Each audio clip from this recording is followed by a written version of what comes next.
I, Vegeta, the Prince of all Saiyans, hereby command that you do not listen or subscribe to the Dragon Ball 4 Life podcast. Whatever you do, would you defy royalty? No! Bye! Last time on Dragon Ball 4 Life. Yeah, this is about to be the most off the top of the head 10-second recap I've ever done in my life. All right, let's go. All right, you ready? I am ready. All right, in 3, 2, 1, go. Prince of Saiyans in the club getting tipsy. Hey, Habis, that's a nice belt. Arinsu is getting ready to stage a Majin coup. And with 2 seconds to spare. Hey, let's hit go. The music, Mikey. Hit that shit.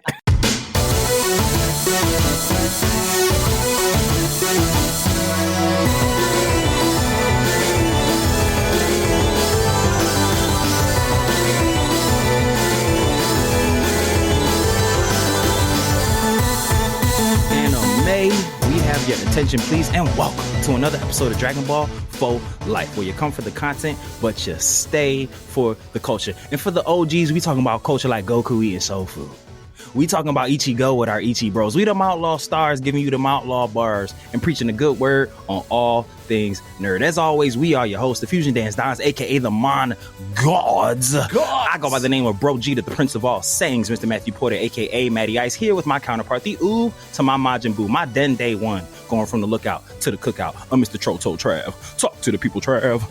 Man, you know who it is. It's the kid TrollTollTrav. You know, I be saying things right. I be saying things from the top, from my heart. And I stay flying finesse like Super Saiyan Shark. Ooh. And I just gotta ask, is this thing on? It clearly is. It is. Mic check 1 2 1 2.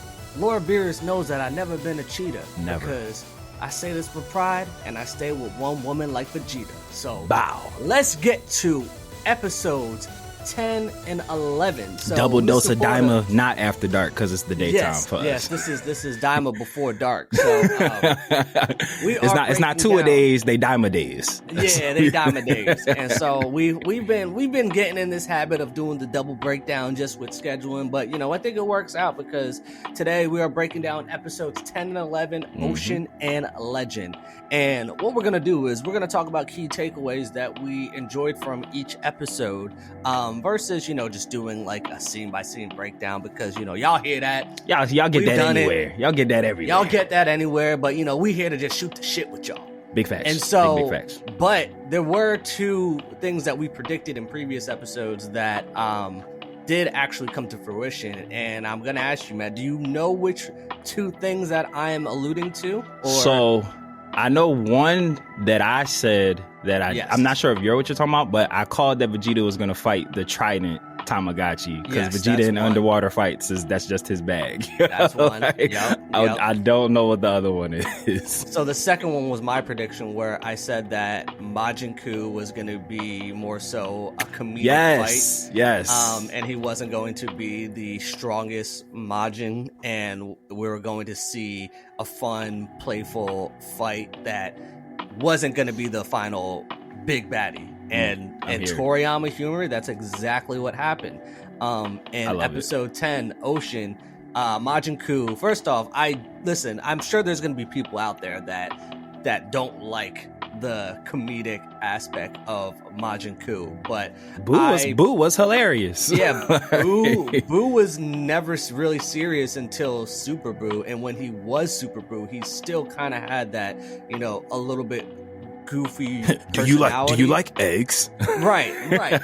He just was an oaf that was evil but still a little bit goofy. And Majin Coup, he really treated the Tamagami 1 fight as a sparring match. Like, all right, I'm gonna see what I can do. Like, I just got born. He said I was just born, bro. Let's see what's up. Yeah. Let me do my stretches. Let me see what moveset I got. It's like when you first start a video game and you skip the tutorial and you see, all right, what combos is assigned. Let's see what I can do with natural talent. Right. Before I practice. Meanwhile, Arintu is like, yo, man, take this shit seriously. Like, we're not really we're not here for the play. Like I'm trying to take over the demon realm. I'm trying to be king. Right. Like I'm not here just for you to have a quick one-on-one match. Like this ain't LA Fitness. I don't know what you think this shit is. He's like, hey, bro, take your keys out your pocket before you get on the court, bro. Right. You even lace your shoes up. You mid-game and we got playing in slides and shit, bro. Like, who do you think you are, yo? Hey, young blood, let me get a shot up. Yeah, he said, hey, Future, you the future, let me get a shot, brother. Exactly.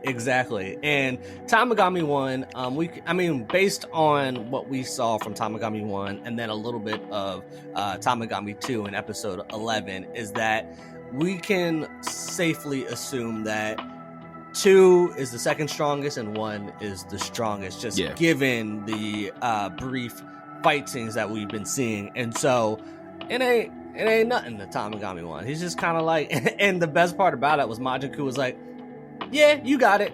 I can't. I'm cool. Yeah, I love that part. We just like, you know what? I'm gonna die if I keep this up. And I was just born today, and I kind of like this thing called life. So right. And I love how Rinsu was just like, you this isn't just for fun, right? And you shouldn't be proud that you just conceded. She's like, okay. But for real, I mean, that kind of shows you like, one would assume that Arisu's been like concocting this plan for some time, and maybe she's just getting a little bit overzealous. Because I'm like, what Majin Buu did actually probably was the better idea. Like, try it out to see what happens, and like he knows like if you because it's like if you go into it, I know they obviously didn't like go over like maybe the rules or whatnot, but like him like forfeiting to cause death, because like you can go back and challenge whenever you want. Like it's not like, you know, if you lose, it's a wrap. Like one try, you done. So it's just like Arisu might have jumped the gun, having like his first fight be the fight that she wanted him to have. She was like, yeah, let's make the final fight. I want you to have your first fight. So it's like Majin Buu being like, yeah, you know what? Before this gets too out of control, like let me just we gonna go back to the crib and strategize. Like this shit ain't it for me. Yeah, that was game one. This is exactly. This is best of three. This is facts. He said it's a marathon. It's not a sprint. Exactly. And to your point, it is probably better off. You kind of get a gauge of Tagami 1's power. Go back to the lab, and that's exactly what they did. They were like, all right, we need to put They literally went back to the lab. Yeah, legit. We got to put the Cyberman seed a little bit lower in the soil. I love that concept that like this how deep the seed goes is like what their power level is. Like I thought that I know, right? That's why I got kids now, bro. So you telling me your power level is over 9,000? Look, I'm not trying to say my kids are dope as fuck, but hey.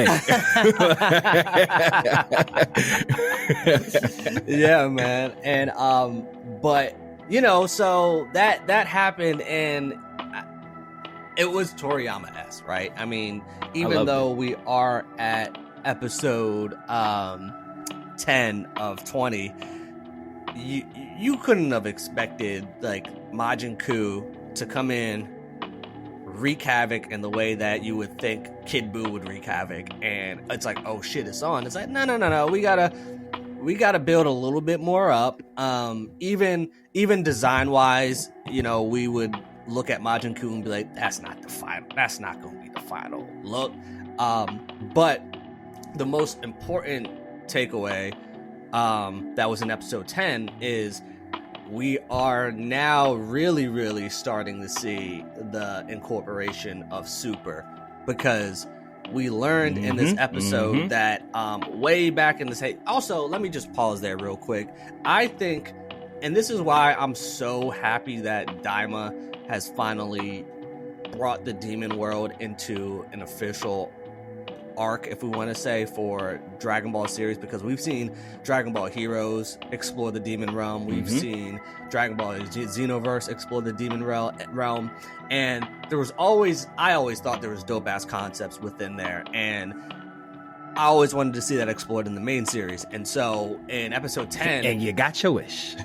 we got that lore. We learned that way back in its heyday. Well, actually, like what I was saying though, I love how the demon realm is sort of essentially the foundation of all of the Dragon Ball universe. Like, yeah, facts. Like with the warp fish, the different universes, where the none of that Kais is came possible from. without the demon realm. And so I'm so glad that they incorporated the aspect of Super in it, because we learned that there was at one point a good supreme demon king who he said, look, Not Deborah's dad. right. He said, look, we flourishing out here. This like I think the world, the universe, whatever you want to call it, I think we should expand the fruits of our labor. And so the demon world was basically Wakanda. It was like, let's open up our borders. Right. They were like, look, we can share. We can share. All right, let's share our resources. That's where the good demon king at the time had ordered Rymus to create the multiverse. And we see an image of Rymus, and he looked like an old head version of Zeno. And I know everyone's probably wondering, all right, so what happened to Rymus? I personally is he stronger than Zeno? Like, is like that was my biggest question, because Super, touted Zeno was like the all father, the all parent. Like, I don't know if Zeno has a gender.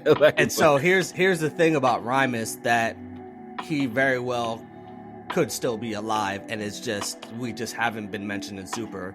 And this has been the fan theory, YouTuber theory. I mean, it makes sense, right? And that Zeno, we've only seen Zeno destroy. We've never seen Zeno create. Ooh, balance, baby. Rymus he created the multiverse. And if Zeno can wipe out all the universes, then you need someone who created them. The same dynamic as the Supreme Kais. They're the ones of creation. Yeah, and the gods of destruction. And then you have the angels, and then Grand Priest is with Zeno. So then Rymus is essentially the one who created. So Zeno destroy, Rymus create. So I think that makes all the sense of the world. I'm not going to tote that like that was my own theory, but that makes all the world, all the sense, I should say. And you know what, I love that. So like whoever came up with that, I'm gonna give Trav credit for it, but whoever else and Trav that came up with that, kudos to you guys. But it's just like, we've talked about this. I've been clamoring for like an angel civil war to happen for so long. Like Grand Priest just looks evil. Like he just gives me bad vibes. I know in Dragon Ball Superheroes, I mean, his haircut look evil. Yeah, first I know, you don't got that old corporate white man slick back. In fact, you're not a piece of shit. Ill intentions. exactly. So it's like I could see a scenario. Obviously, they would have to do a lot of plot not reconstruction, but development. But it'd be dope. If the creator shows back up. And I don't know, maybe he gets cool with Goku and Zeno gets jealous, or Zeno or the Grand Priest manipulates Zeno and he's just like, you know what, let's delete shit. And if it's like, no, let's build shit, and they get into a beef. And then it's just Zeno's team with whatever angels don't fuck with humanity on some Zamasu shit, versus the Whis and the Beerus who have learned the value of humans and on that side, and it's a fight. That'd be fire. There could be an element too, right, where we learned in Super that there were 18 universes and Zeno had wiped away 6 of them. Even though this would be not lazy writing, but I'm literally just thinking about this right now off the top of my head. But yeah, facts. Just spitballing. Because you would think that Rymus would be a lot more in tune with what's happening in the world. But let's just say there's a scenario where Rymus, he created it and he just kind of off wherever he's off and ain't really paying attention. Events of Super are happening. He kind of notices Super Dragon Ball has been used a little bit frequently since I've really and then kind of feels a presence of 2 Zenos. So then decides to visit and it's kind of where are the other 6 universes? I created 18 and there's only 12 of them right now. And then that could be the catalyst to start of you start other Glins that are still alive. Because also one thing that we learned too, during just to go back to the lore that we learned, angels don't die. Is that when Rymus created the multiverse, he assigned specific Glins to oversee essentially those universes. The blue chippers, the first round draft picks. So that's when we saw the Gawasu, Supreme Kai Shin, Nahare, and Belmont. Just all the Supreme Kais that we were introduced. Oh no, Belmont's a god of destruction. My bad. Yeah, in the Tournament of Power. But then there's other Glins that are out there that probably I would assume might even be assisting Rimus, and then other Glins who, like we see with Degusu and Arinsu, they're still in the demon realm. But one thing that we also learned too, which was kind of sad to hear, is that there's going to be no more creation of Glins, and they're going to die out eventually. Yeah, like there's an expiration date for our guy Nahare. I could see a world in which Nahare, like, somehow, I don't know whether it's like through this show or like, because obviously it's clear that they're intentionally putting long-lasting things in Daima so that when it can be used again in Super, because like a lot of this shit's way too cool just to like live inside of just Daima. I can see a world where like they find a seed that can grow a Supreme Kai tree, and like Nahare like becomes like the overseer of said tree, just like give him some more shit to do. But just a point that I wanted to throw in there, Trav, before I let you continue to cook, just with like the 6 universes that are missing. We learned from the Tournament of Power that angels can't be destroyed. Like when the universes got deleted in the Tournament of Power, those angels just kind of just like went over there with the homies. Yeah, they're just in limbo. So there's 6 angels who are just displaced. So like they don't have universes. They're just like existing. Maybe they're over there. Maybe they're like seeing, like you said, what's going on there. It's like, yeah, damn, like all this dope shit is happening. We got clipped. Fuck did we do? Like we lost the job. Or what if, we in a future super arc, we see Rimus kind of in whatever realm that he's in, and all of a sudden he just sees one angel pop in, another angel pop in, another angel pop in, another, and then all 6 of them they're just chilling him, and he's just looking around like, the fuck are y'all here for? Like, y'all got jobs to do. Why like, nah, Zeno over there. He over there. He creating a crazy unemployment line right now, bro. Yeah, Zeno wilding. He done wiped our universes out, and Rimus gonna be like, for what? That would be a cool twist. Total crazy bridge that I'm about to connect, but I just watched the movie recently. Like how in The Mummy, like the Book of the Dead brings life, but the Book of Life causes death. Like it's like flipped. Right. That would be crazy if like, Rimus is the bad guy, even though he's the creator, and Zeno would be like the positive force, even though he's like the destroyer. And like Rimus and the 6 angels who got like, unemployed, like they show up. Like, and like, yo, motherfucker, like you ruining my shit. like, and it's just like war. Like Rimus and his 6 versus Zeno, and like, I guess he could have his other 12. Maybe those 6 that got deleted are like crazy strong. Or since Rimus is the creator, what if he just created 6 more? So that even the odds. Yeah, and then found the remaining Glins that aren't assigned, because this also goes to what I was just about to then point out with their lore, is that then that's when we bring in the evil Demon King Obora, where he had a little Frieza in him, where he was fearful of threats from the outside world. So that's when the warp was created, the demon realm tunnel, the slave collars, basically keeping everybody in the demon realm. And that's when the Namekians were like, no, we ain't about that. They said we like fresh air.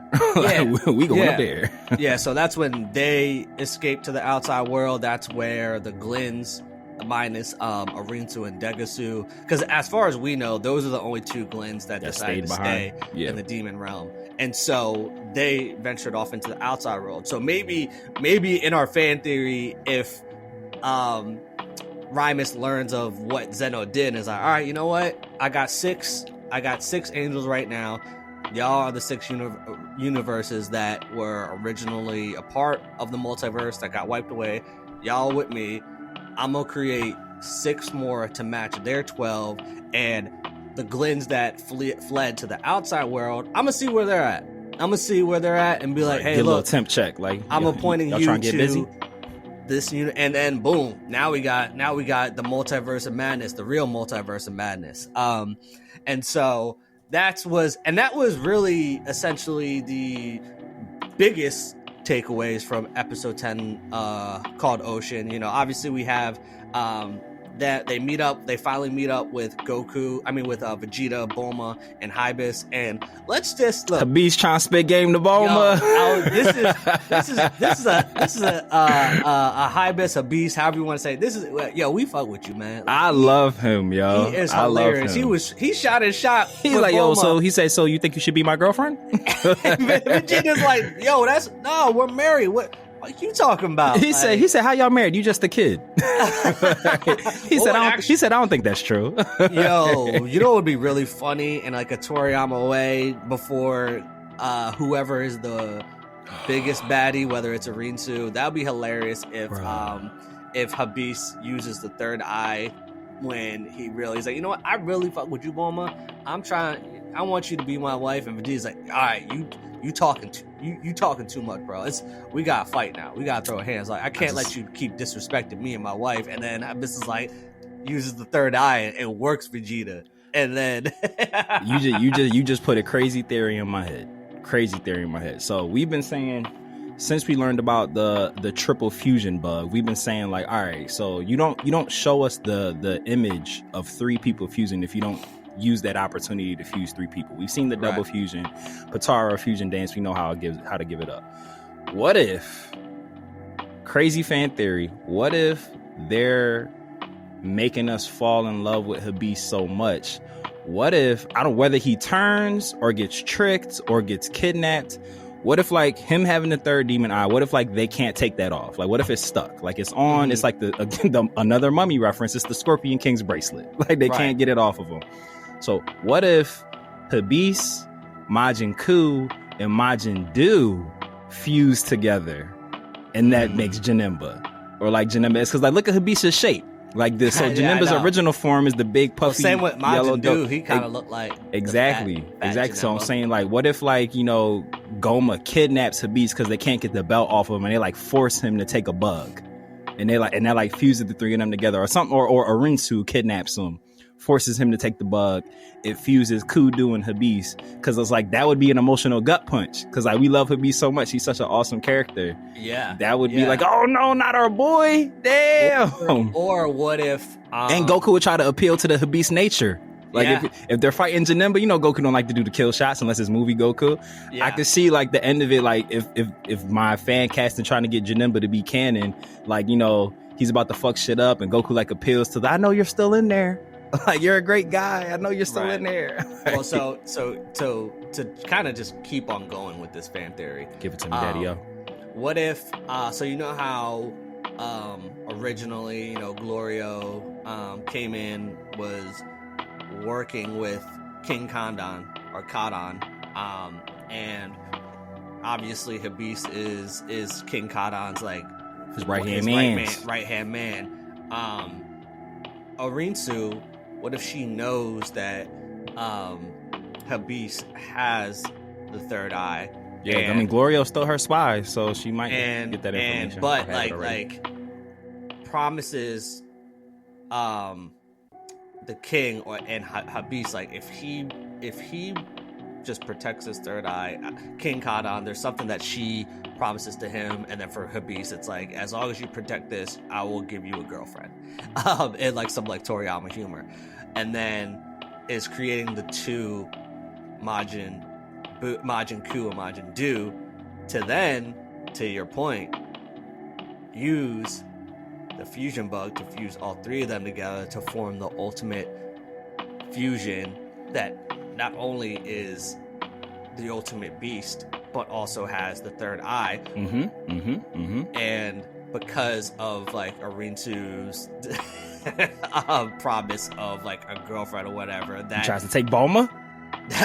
Well, maybe, or that's kind of like in a weird, quirky Toriyama way of how she's able to like control that. I can see that beast, like to give those orders, because obviously with Habis having the third eye, and we hear how strong the possessor of the third eye makes them, you would think that Arinsu wouldn't be able to control that. That's hilarious if Habis is like mad OP right now. He don't even know it. Right, like he's just husky as shit. Or even with that, another way that they could go about, making infusion. We know that Glorio is a double agent. Like whether or not he like becomes a triple agent and sides with the Z Fighters, which I kind of feel like that's going to be the overall goal. I think Glorio is going to be one of the characters that returns later. Yeah, I truthfully think Glorio has been sold a certain dream that's not the dream. Yeah. And then he learns that that's not it. And now he's like, fuck. Exactly. So what about this storyline? What if like still under the impression that he's going to get whatever it is Arinsu promised him?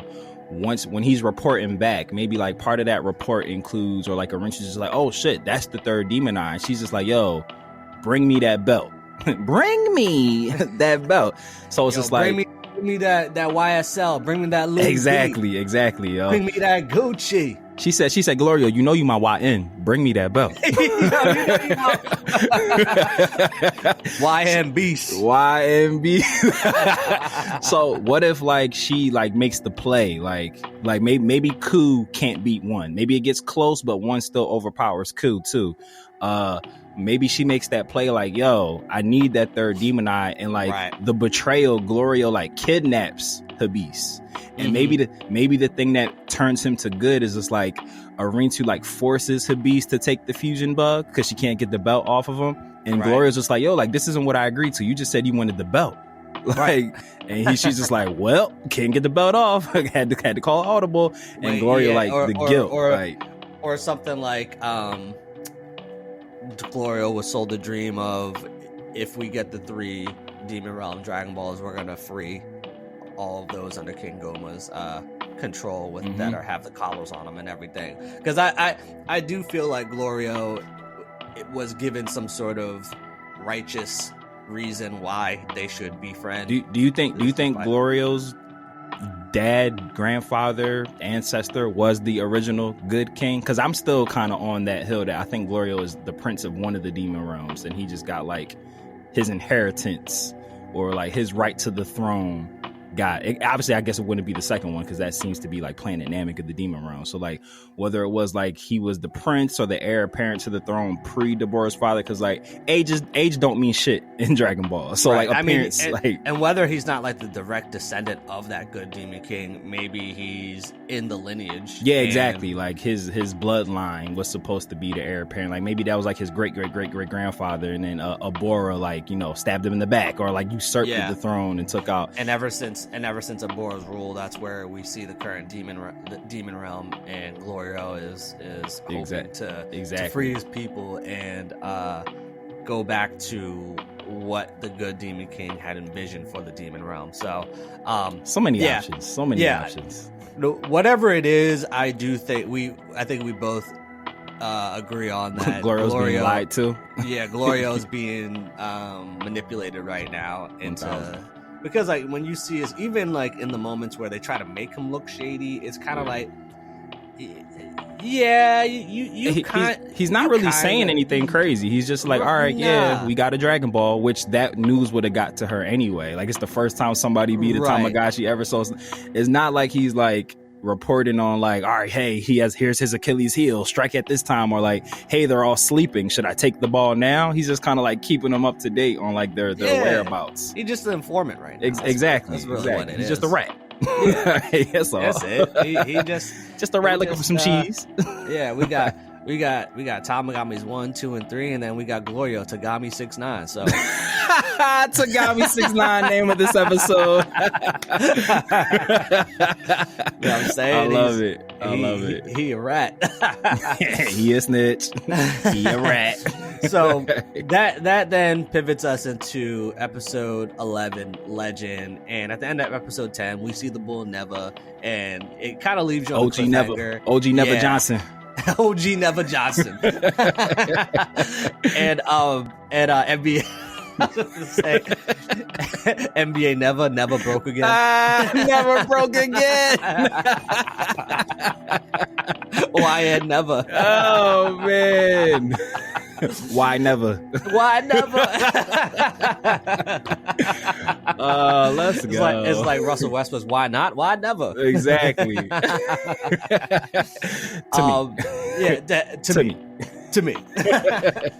And so episode 10 left off with like the cliffhanger as if like Neva was about to approach with some evilish ways. And then we just down on motherfuckers.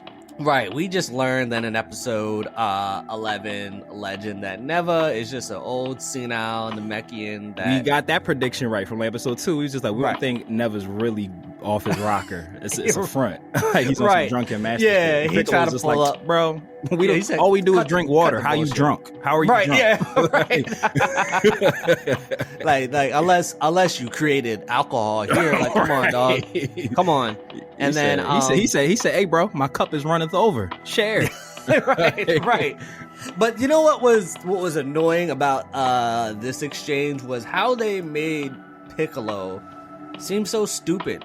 Like, so for him, he, Nevo was like, oh, you kind of remind me of Katas. And Piccolo's like, yeah, that was my pops. That was my father. I don't like how that has that ever been said before. That I'm pretty sure not. Super early. And okay. I think it was in like Dragon Ball Z days. Okay. Okay. Where they talk about Katas, the father of the nameless Namekian. And so I think it was when Kami was first introduced. They talked about it super duper. How did he when he was looking at his book of names, how did he land on Demon King Piccolo?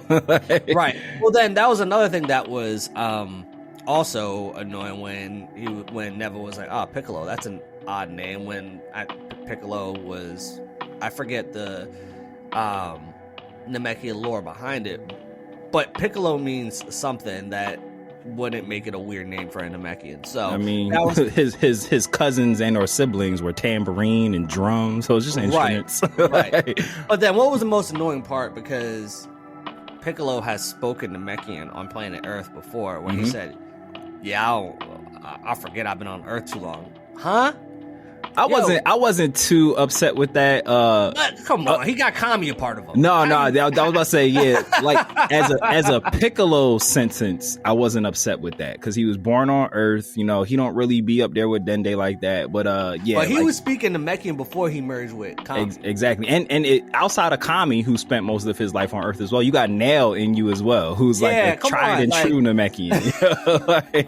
Like you could have found a way to bring that. Honestly, Neva was the one who created the demon world Dragon Balls. All he had to say was like, only those that I've been in contact with or that have spoken to me that know the language to speak to this specific dragon.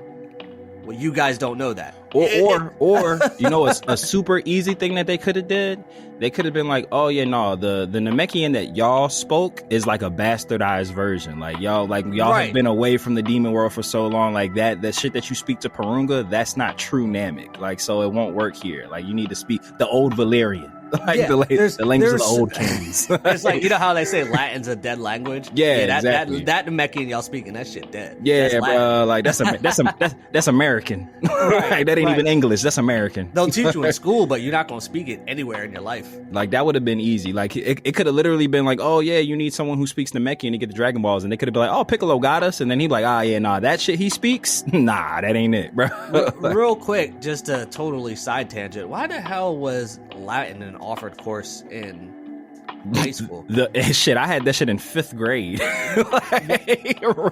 Why were we taught a dead language? Right. Yo, learn this shit that you're never gonna speak. The only place where Latin is still used is like in legal jargon, and I didn't go to law school, so like habeas corpus and shit like that. Right. Like, all right, bro. Like, or when you in elementary school when they had whole courses on like us writing papers in cursive. Only cursive you need to learn is just your signature, bro. That's it. When we hit 4th grade, and then like cursive wasn't in a course anymore, I was so happy, bro. I hated cursive in 3rd grade, bro. I remember writing cursive papers just to grow up, and only cursive I write is my signature. And even then, you kind of like just get what is my vibe that I'm doing for my signature? As long as you have exactly, like everybody practice the celebrity signature, bro. Exactly. As long as I got the T, the V, the I, you know what I'm saying? The letters that need to stand out. Everything else could just be scribbled. Exactly. So yeah, apparently Piccolo is speaking Latin. So Neva then joins with the crew. They're kind of like, wow. So why are you rolling with Goma? He seemed a little shiesty. And he's like, well, I mean, you know, I just followed his orders, and Goma told Neva, like, hey, fuck with me, boy, I extend your life. And so he's like, cool. And then he said, I like life. Life is cool. and then we learn how valuable Namekians are to the demon realm. That's why he was just like, yo, he ain't gonna touch Dende. Dende solid. Yeah, where he Teflon down here. We good. Right. Like he cool. We straight. We straight. Yeah. And so they over there telling Dende having the best time of his life at this slumber party, bro. Right. Dende being fed grapes that he told bedtime stories. Yeah. He giving warm milk and he only drinks water. Like exactly. He living all right. But so then obviously then this is in Demon Realm. Demon World 2, which is basically Planet Namek. So we learn that's where the Namekians got their inspiration to make the planet Namek that they did in Universe 7. But obviously Vegeta's like, all right, it's my turn to fight Tommy. And you know what's so like funny, but at the same time just kind of like, hey, Goku, shut the fuck up. Where he's like, that's not fair. That's I love you know what's hilarious though? I will say, because we've talked about on many episodes that will force listeners to go back and listen to, like, you know, Goku's decline of intelligence as they've created more chapters in the Dragon Ball hemisphere. Mm-hmm. I love the fact that one of the smartest things I think I've ever heard Goku make, like when he was just like, hey, wait, do different people get to fight, or since I started this shit, do I have to finish it? Like try to like loophole his way into the system. Yeah, he was just like, wait, are different people allowed to take on this task? Like, hold on, let's not fuck up the mission. Like, if I have to do it, I have to do it, brother. I'm just following the rules. Yeah, he said, hey, I didn't make the rules, bro. I just follow them. That's it. And Never was just like, it don't matter. Do your thing, bro. Like, Never's like, as long as it's 1-on-1, it don't matter. Yeah. I love that too. I love that. Like, do you think that because jumping the shark just a bit, or jumping the Kraken, do you think that the fact that the Kraken like technically kind of got involved, is that gonna like do something to the fight? I don't think it will, but it's just like, I just found it interesting that they stressed the fact that it has to be 1-on-1, and then Vegeta gets jumped by a giant fish like mid-fight, like, yeah, which he's clearly gonna go Super Saiyan and like bust out of, and they're gonna be like, oh my god, he's so strong. Literally, like, that's you beat me to it. I think it's just a way for them to see that Vegeta's also can go Super Saiyan. Yeah. Because remember, they was really doubting my man. They said, are you sure he's... Yeah, Pansy was talking shit. She was just like, he's not as strong as Goku, so he might have a problem. I said, hold up. You ain't gonna disrespect Vegeta like that. When I tell you, I got so hype when Pansy was like shocked that Vegeta was putting in work, and Bulma was just like, he's just getting started. I was like, let's go, yeah, Bulma. Defend your king. Let's go. That shit got me amped, bro. Like, he really is a king. Like, defend the king. Like, literally, not the prince. Like, you've been king for your whole life, bro. Right. And then we flip back to Majin Buu fighting against Tamagami 1, and clearly Majin Buu is stronger than Ku because he's putting up a much better fight against Tamagami 1. I love their relationship. Like when he started like sitting on his shoulders. Like, it just was like, what was that book that we used to read in the King? It was like Freaking Almighty or some shit like that. It was like the really tall kid and the weird kid, and they like teamed up. Oh no, that's a wild name though. Yeah, it was a wild, it was a good book though. It was like a Judy Blume book. It was like one of those era of books. Gotcha.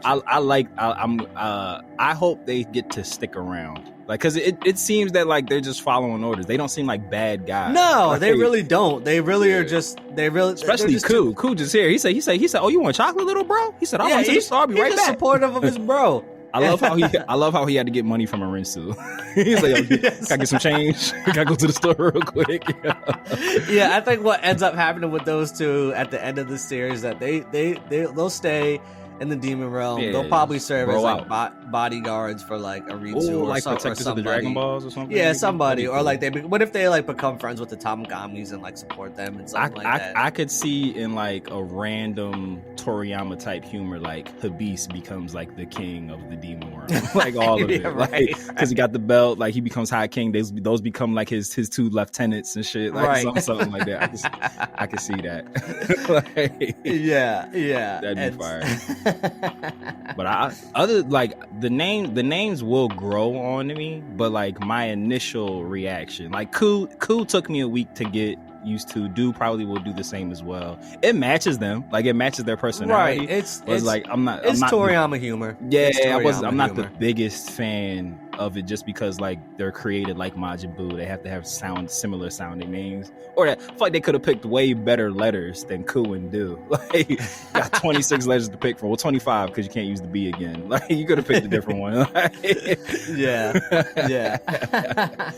Like shit. I mean, fuck. Ku could have been 2 because it's the second creation. Literally low hanging fruit. Right. Majin 2. Like double entendre. Don't ask me how, bro. Like, Toriyama's like that's too 2 on the nose. too simple of humor. I'll make it a little bit more goofy. He said that's 2 on the nose that half of my characters don't have. Exactly. So, I mean, those were truthfully in that episode the major events that had happened. We got blood when Vegeta got scratched by the Triton. We got some blood, and it actually stayed. It just wasn't that one scene, and then the wound's gone now. Like it was there. Exactly. So my question for you, because obviously when Goku mentioned it again of we're getting the Dragon Balls to wish us back to being adults, do you think that they're gonna be adults obviously at the end of the series they will, but I'm talking like while they're still in the demon realm for like any fights or whatever, because all right, I'm gonna just say something. If y'all are listening and don't want to be spoiled, just fast forward this real quick, okay? Supposedly, and like I don't know if it's a spoiler because me, you, and Bex have talked about it on the podcast, but supposedly we gonna see a Super Saiyan 3 Vegeta, right?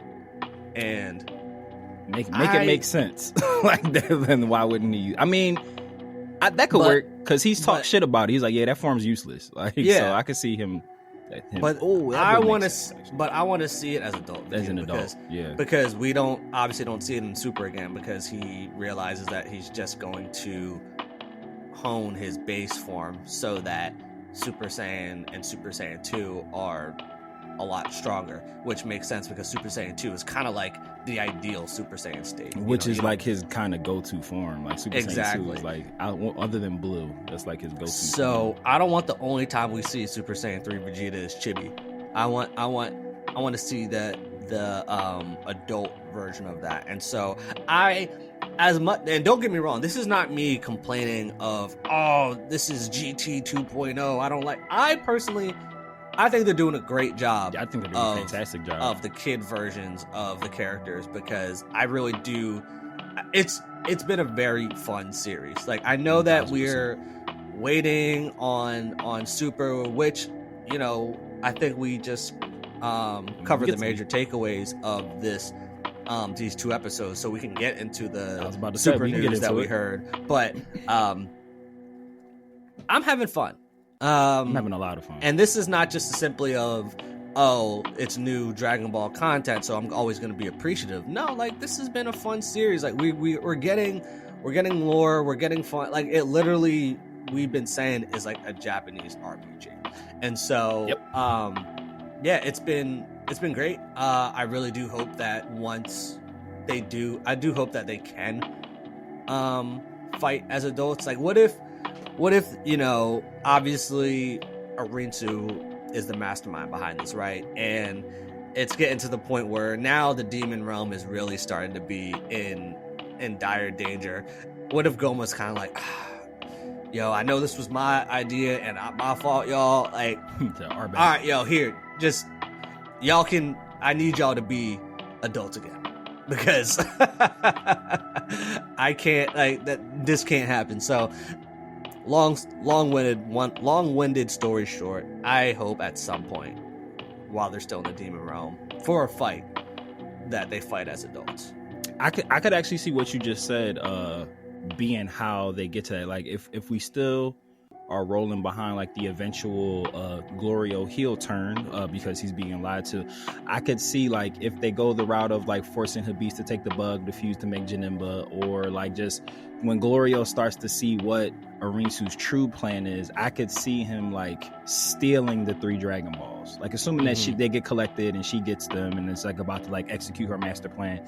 I could see him being like, this isn't what we agreed to, and like him like stealing the Dragon Balls, like you said, bringing it back to the guys like, yo, she got nukes in there, guys. Like, I need you to be adults. Like it's just getting left. I saw what she's cooking up. I saw what's coming. Like I need you guys back at full strength, yo. Like this kid shit ain't it, bro.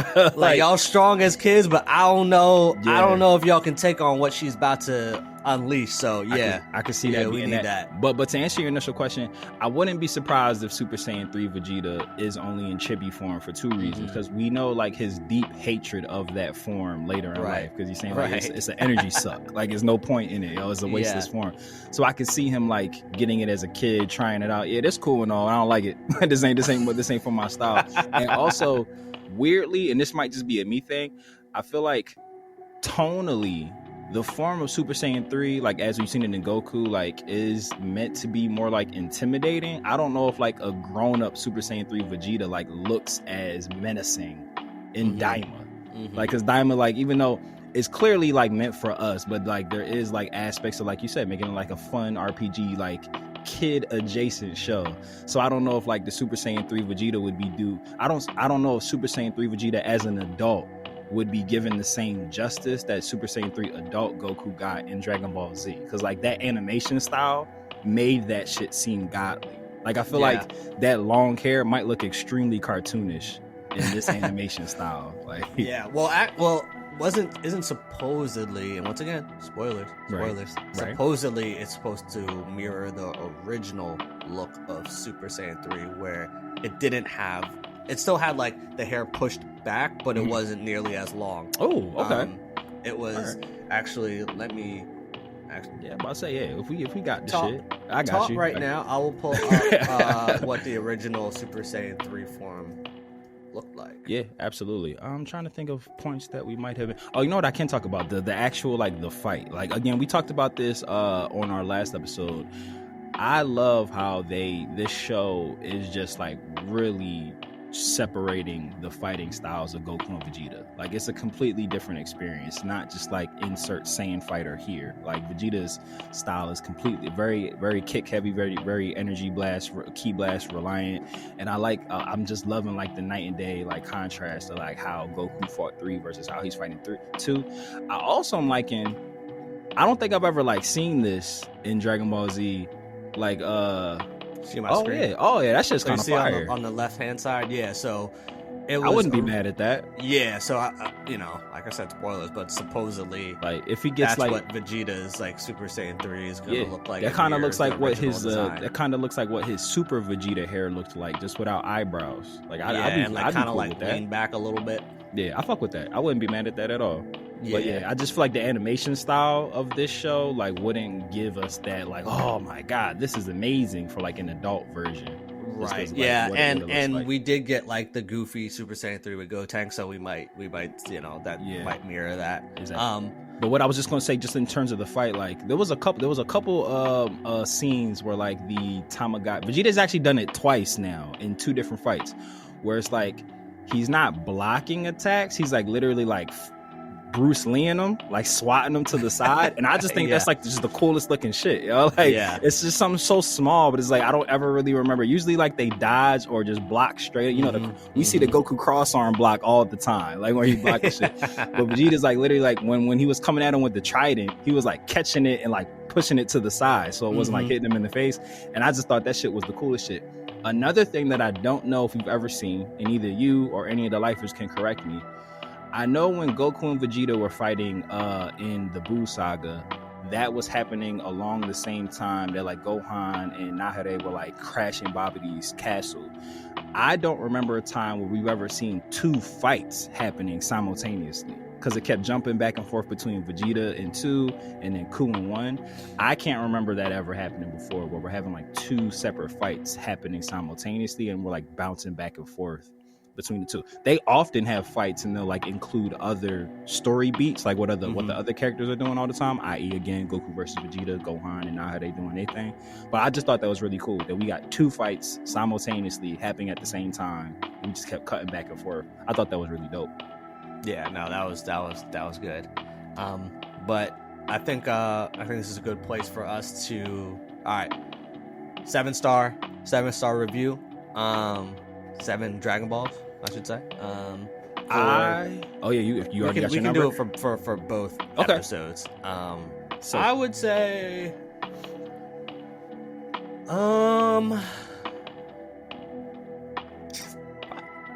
between a 4 and a 5.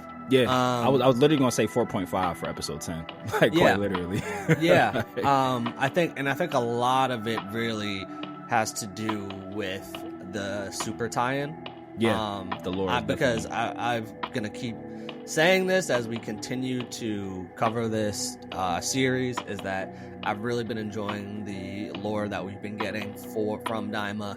Obviously, there's retcons in here, but at the same time, like, I think at this point, when retcons happen, I mean, we can't get. You know what's funny with that? Each time. Yeah, and you know what's funny with that? And again, I don't know if this is by design, accidental, or just like has happened. Like, typically the fan base is like up in arms because they've had some like gigantic retcons in Dragon Ball, like, but the ones that have happened in Daima, they're like small enough where I'm not bothered by it. And some of them actually like make it better.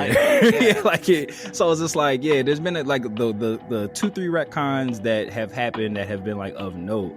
I've just kind of been like, okay, like that's not the word. Like, I'm not mad at that. Right. Like, yeah, that's all right, cool.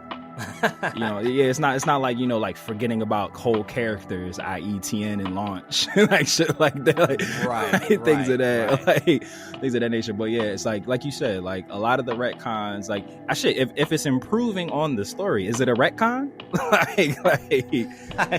like, so I haven't been mad at it. Just the way that they've done it, like how they've spaced it out, or like how they're not like. Maybe that's the secret sauce. Like, they let a couple episodes go by before they throw in a detail that contradicts some shit that happened before. But it's just like, all right, cool, I'll fuck with it. I ain't mad at it. Yeah, but for 11, I'll go 5.5 because it's my boy Vegeta. Like, it's my man Vegeta getting his shine on, and obviously was a continuation to his fight. So yeah, 5.5. And the Namekian lore, I love, even though like it's so funny. We've done, again, the term Namekian apparently doesn't exist anymore, but I'm gonna keep it alive. Like, make Namek great again. But like we've had Namekians like in and around Dragon Ball like literally since the beginning. So it's just like to like learn new stuff about them or just like enrich their history. I've really enjoyed that a lot. Yeah, for sure. A lot. I like it a lot. All right, cool. What you giving 11? Well, I was actually kind of in a way for the both episodes. I'm gonna stick with my 4.5. Yeah, that worked. I ain't mad at it. So, but yeah, so let's talk about that super news. Let's get into the super news, right? So, over the weekend, Jump Festa 2025 is happening. And so I'm going to share my screen real quick, and this is courtesy of DBS Hype. So the biggest news that we got is that, so we finally got an update on the Dragon Ball Super Manga. And so the manga is going to return in February, which is going to be a one-shot story. I was about to say, it's a one-shot as of right now. Yeah, it's a one-shot story. Clean God. Yeah, we see Clean God, Goten, and Trunks. So we figured this is. I did not expect his fit to be purple.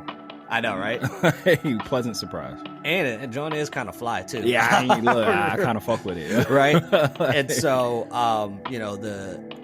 we're gonna get a one-shot story, which makes sense. So I was listening to Geekdom 101's Our boy YouTube video about it, and so what he was saying was that he's heard that Daima is scheduled to end either like end of February, early March. So it would make sense that this is just going to be a one-shot story, and then if there is something, because we also have heard that there are going to be things in Daima that return later on in Super, so it would make sense if there are things that do tie into Super that where in February we just get this one-shot story, but March is where the new arc begins that has those elements from Daima that are returning in Super. Yeah. So I could see a world where like the first panel of a new Super arc, it's like, you know they always start off slice of life, they're training. I could see a world where like Glorio comes crashing in a ship and it's like, oh, we need your help. And it's like, right, oh shit, our boy. Like or just a character that we've like grown to love through Daima, like just shows back up like fucked up. Like it's like, oh, we need you guys. Yeah, or but and especially too, since you got Goku, Vegeta, and Broly with Beerus training, it could be Shin could pop up and with Glorio and being like, hey, look, we got some problems. But then also we get some new art from Toyotaro of our bull Black Frieza. Yeah, with the chrome dome. Ooh, that joint is clean. And so yeah, that's just nasty. I'm wondering if Black Frieza is going to be next. And we've been talking about this, and so I'm 1000% planting my flag that he's not the villain when he shows up.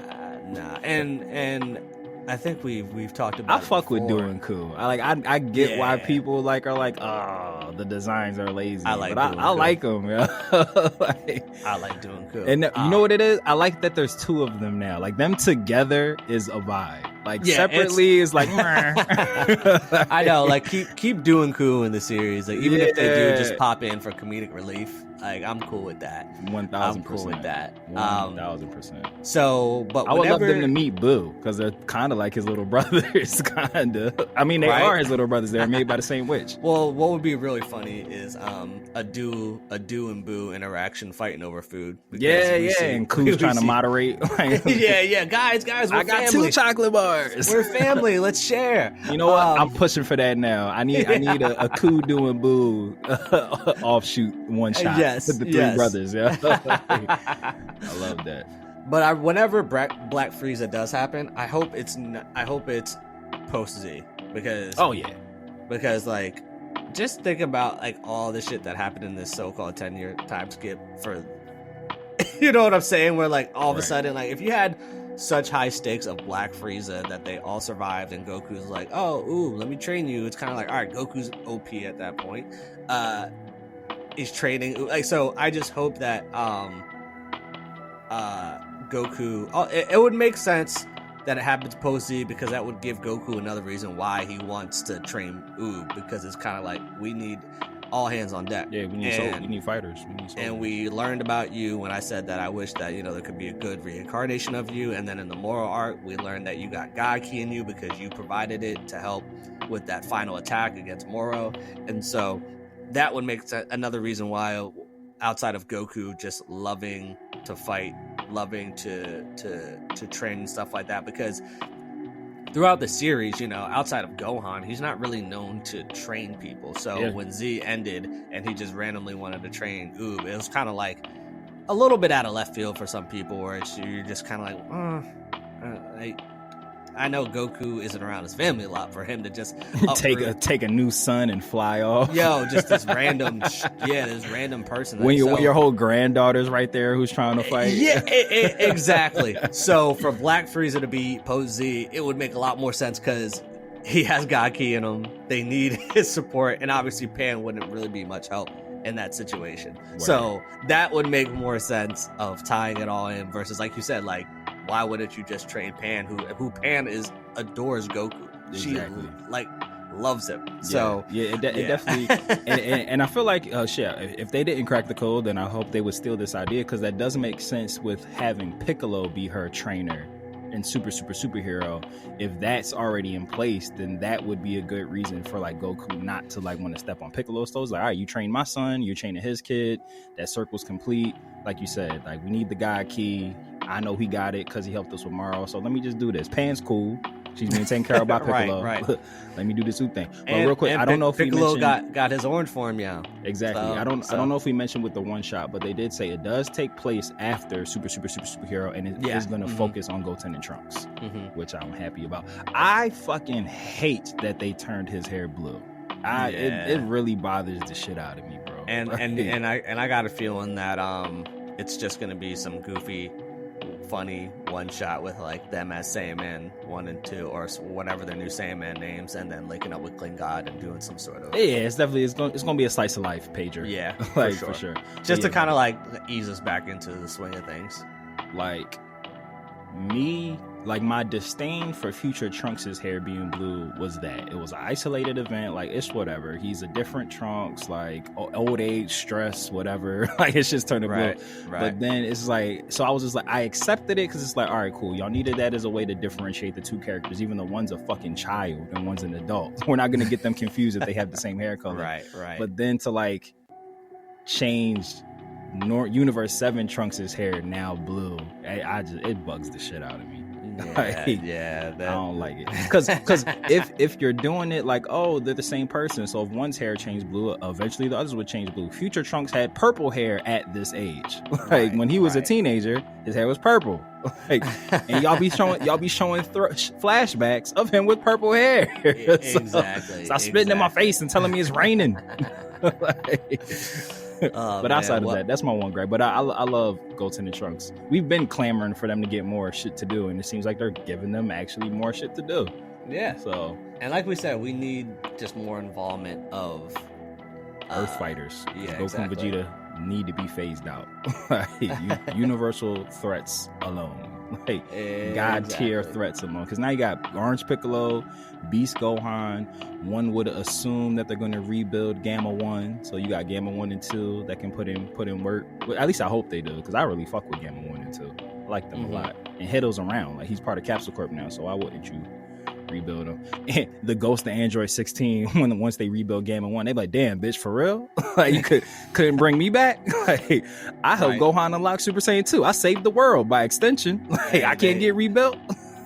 I mean, they just might, because I mean, Edo. That was his son, right? Uncle? Like, who 16's model or was? his uncle? Oh, his uncle. Yeah, it was the brother. Because I don't think they actually they didn't show the picture. The parents of Hedo, so 16 would be his uncle. So maybe he learns that he had turned him into an android, and he was actually like a good android, and he was just kind of like, yeah, okay, well, that's my uncle, and he was actually good at heart, and this weapon cell that they try to make me actually go against the good guys that killed my uncle, I'm a recreate him. Yeah, you know, or you know, it would be fire, like, if they don't want to like recycle the character design of 16, like, if they like uploaded his consciousness into like a Capsule Corp supercomputer, like on some Zordon shit.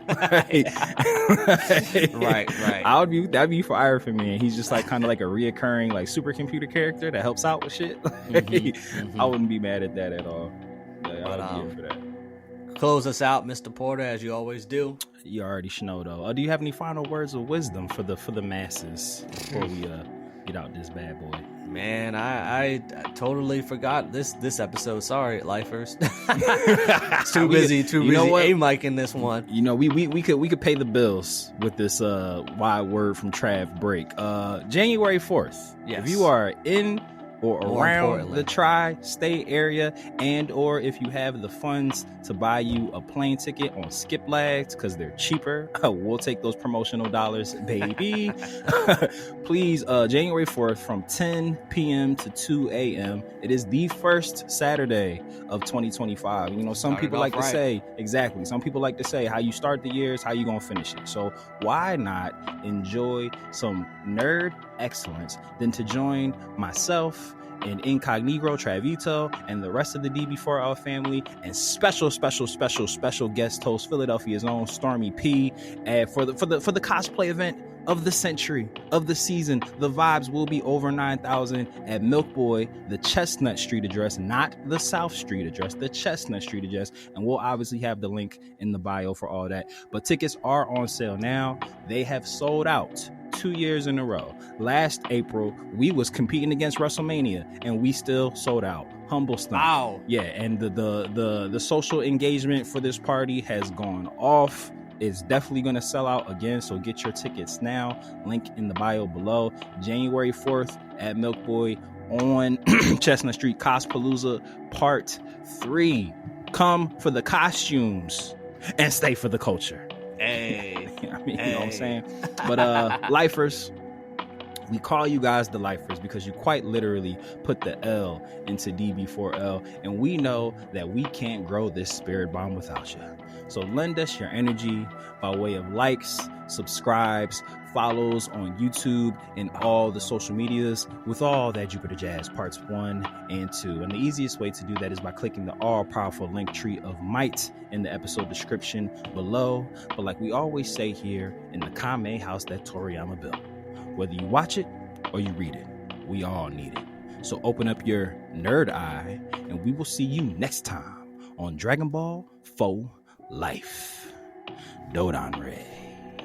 Shout out to super producer Mikey and Dragon Ball GT. We love you, Mikey. And shout outs to Yali. All caps. Caps. Ente. And Ashi. The Ray. And Lay. La. Later, nerds. Peace. Mortals, listen up. It's your god of destruction, Beerus here. Subscribe and follow the Dragon Ball for Life podcast, or else you shall be erased from existence. Hakai.